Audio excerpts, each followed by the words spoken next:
Oops by Colin McNaughton. It was the same old story. Mr. Wolf was hungry. Mr. Wolf was very hungry, and Mr. Wolf had his eye on Preston Pig.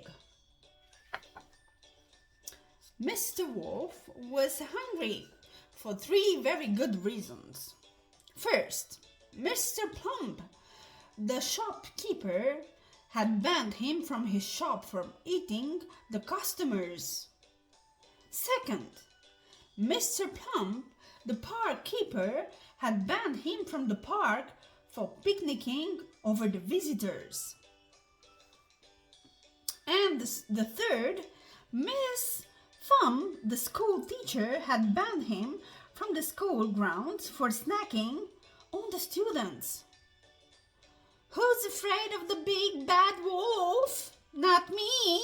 Yeah. Go get him, miss. Don't look at me like that. I'm the big bad wolf. It's my job to be nasty. These stories would be pretty boring if I was good, wouldn't they? Suddenly, there was a huge crash. Oops, said Preston. Oops. You clumsy great pudding, said Preston's mom.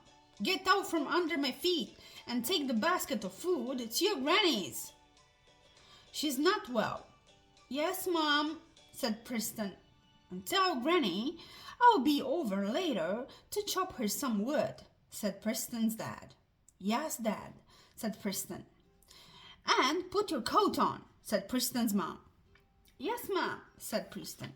And don't slam the door, said Preston's dad. Chimney pot is loose. Slam. When the door, oops, went Preston. Red Hood, basket of food, Granny's house. That reminds me of a story, but which one? Said Mr. Wolf, just before the chimney pot landed on his head. Oops! Mr. Wolf picked himself up and followed Preston. I'll take a shortcut through the woods and get ahead of him, said Mr. Wolf. Sneaky shortcut. But Mr. Wolf did not like the woods. Woods were full of nasty, itchy, scratchy, beady things. Ouch, ouch, I wish I could think which story that Red Hood reminds me of, said Mr. Wolf crossly as he pulled thorns out of his bottom. Ow, ouch, ouch. I know, it isn't the Three Little Pigs, said Mr. Wolf, but I don't like that story, especially the bit where the wolf eats the three little pigs and escapes. Well, that's how my mom used to tell it.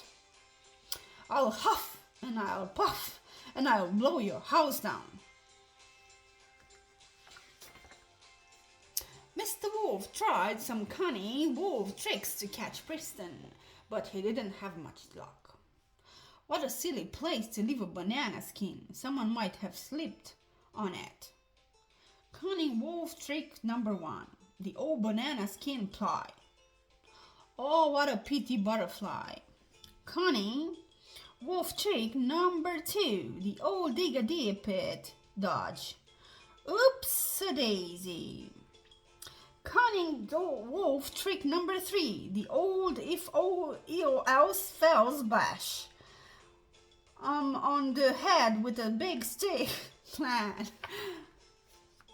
Preston reached Granny's house safely. Mr. Wolf was fed up. He was hot and sticky and scratched, stunk and beaten. And I still can't remember that rotten story, said Mr. Wolf. Suddenly, there was a huge crash. Oops, said Preston. Oops. Mr. Wolf sneaked up to the window, and this is what he heard. What big eyes you've got, Granny, said Preston. All the better to see you smash my teapot, said Granny. What big ears you've got, Granny, said Preston. All the better to hear you smash my cups, said Granny. What big teeth you've got, Granny, said Preston. All the better to gnash when you smash my sugar bowl, said Granny. Hey, cried Mr. Wolf, those are my lines. I remember that story now. It's Little Red Riding Hood.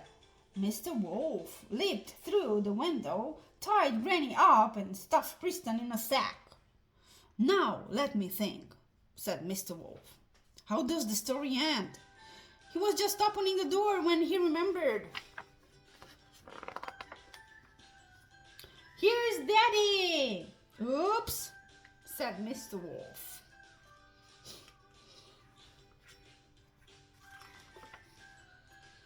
And they all lived happily ever after. The end.